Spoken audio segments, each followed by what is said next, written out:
मुख्यमंत्र्यांच्या आदेशानंतर रुपाली चाकणकरांकडून महिला आयोगाच्या अध्यक्षपदाचा राजीनामा। चाकणकरांकडून सुनेत्रा पवारांकडे राजीनामा सुपूर्द। भोंदूबाबा अशोक खरात प्रकरण चाकणकरांना भोवलं।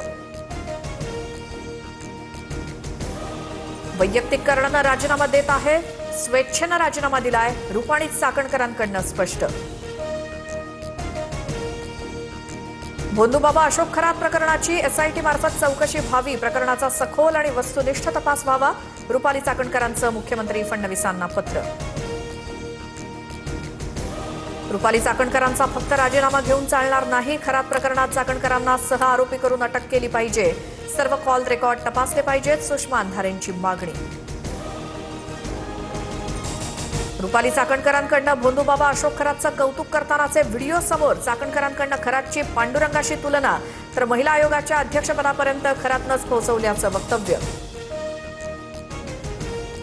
भोंदूबाबा अशोक खरात प्रकरणात जो कोणी दोषी असेल त्यांच्यावर सरकार कारवाई करेल, भोंदूगिरी करणारे सर्व जेरबंद होतील, मंत्री चंद्रशेखर बावनकुळेंचं आश्वासन।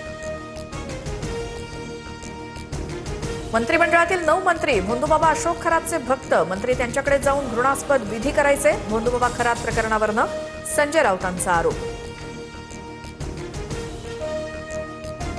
भोंदूबाबा अशोक खरात प्रकरणी लैंगिक शोषणाचे 100हून अधिक व्हिडिओ समोर। 2 लॅपटॉप, 8 लाखांची रोकड, 1 पिस्तूल, 3 जिवंत काडतुसं आणि मालमत्तांची कागदपत्र पोलिसांच्या हाती। भोंदूबाबाचं बिंग फोडणारा शिर्डी प्रकरणातील आरोपी नीरज जाधव पोलिसांच्या ताब्यात। खरातच्या केबिनमधील सीसीटीव्ही फुटेज बाहेर आणल्याचा संशय। पीडित मुलीला तिचे मॉर्फ व्हिडिओचे स्क्रीनशॉट्स पाठवल्याप्रकरणी नीरज जाधव विरोधात गुन्हा। पुणेकरांच्या खिशाला कात्री लागणार, आजपासून पेट्रोलच्या दरात 2 रुपयांची वाढ, पेट्रोलचे दर 113 रुपये 77 पैशांवर।